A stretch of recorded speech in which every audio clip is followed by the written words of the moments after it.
visiting from Arkansas. It's my first time in New York, and I'll be reading from my new book, My Life As Adam.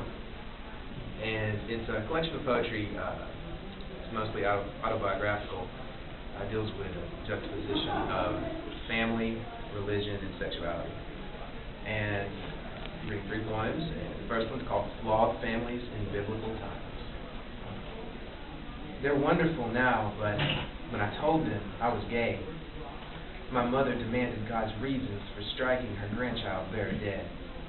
Manly loins, fertile and righteous, impeded by my barren inclinations. Her last straight hope zooming past as she traveled the stages of grief in the passenger seat. My future like a tornado-ravaged town with collapsed houses on the bodies of grandsons and granddaughters. Crumpled white picket fences wrapped around the dead who looked like Tom Hanks in Philadelphia. My father took the proactive approach and said, if I tried, I could find a butch woman with a mustache or a petite little thing, small-chested, like a freshman. He could coach me around the bases.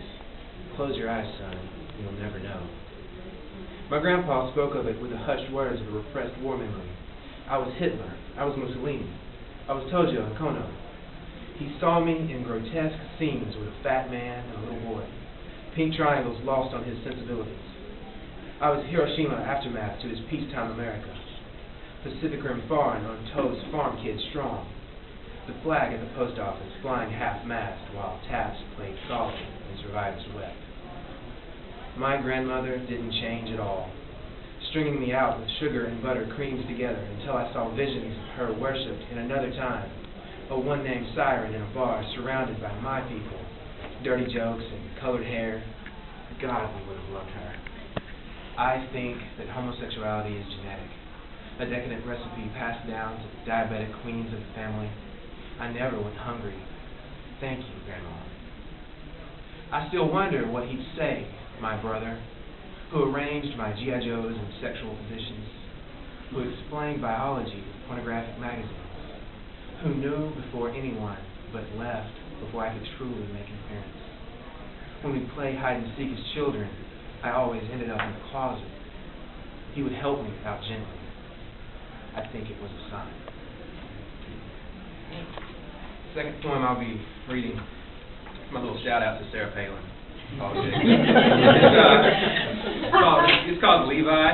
I'm reading it for Anne Marie, who requested it. Levi, I want you. I want you like politicians want public office. I want you like Alaskan hunters want moose. I want you like teen lovers want abortions. I've wanted you since you were propped on stage at the Republican National Convention, looking like a donkey in elephant skin. My God, that tusk. I want you like I wanted all the dumb jocks, the ones delighted to discover their strength at the polls within certain demographics. I want you like you want fame, like the media wants you stakes, like babies' mamas want child support. I want to see Russia from her crotch.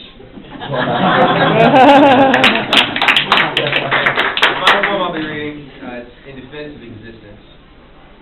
On the East and West Coasts, homosexuality has been done to death.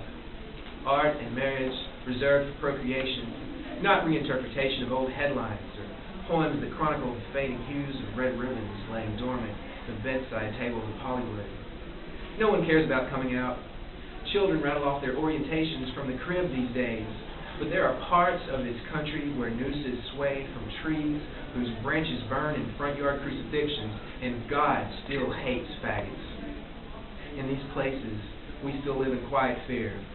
Casper, Wyoming, Walnut Ridge, Arkansas, Troy, Alabama, where white sheets and other masks hang in closets side by side, and it remains courageous to whisper the word pride. In the middle of America, where the sun is just beginning to shine, where stories literally die to be heard, our young soldiers wander through rural wars in heartland jungles, while Fire Island queens dance in the streets and critics proclaim no need to voice our lives.